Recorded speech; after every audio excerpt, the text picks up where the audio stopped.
पैसा तो जे गणा में गणा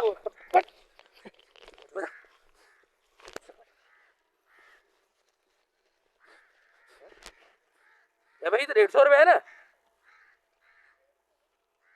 तू 150 लाए तो भगोई भा मारे ने आज तू पूरी आती है हूं समझो ईद जो भगो तो माने करनो कोई सिकरती तो माने करनी 150 क्या उठा करे 150 क्या उठा करे खड़ी हल दबा दी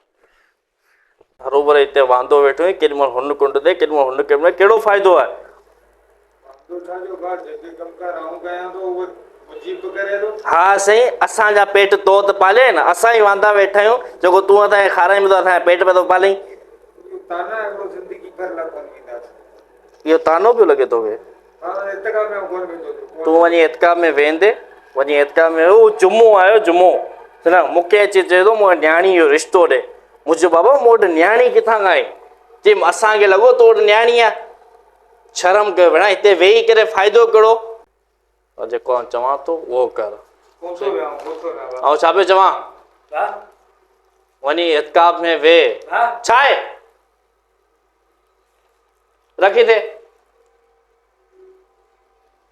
अरे एडा ना इते गिटो जो गाड़ो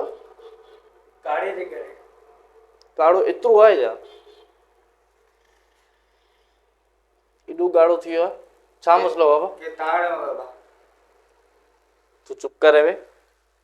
तो इतकाब में वनी वे जो को चवा तो वो वनी कर इतका में आऊं तो हमके मोबाइल खपे वो वेंदो छा मतलब मोबाइल खपे हिकड़ी शर्त इतकाब में माण्हू वेंदो इबादत लाइ उते माण्हू घुरे क़ुरान शरीफ़ में जा मुसलो घुरे तू ये मोबाइल पियो घुरी हिकिड़ो तरीक़ो आहे तुंहिंजो मोबाइल खपे तो खपे बाबा मोबाइल कोन्हे ऐं इज़त सां तूं वञ ऐं हुते इतकाब में वञी वे मोबाइल कोने इतका कोने अड़े आउं चवंदुमि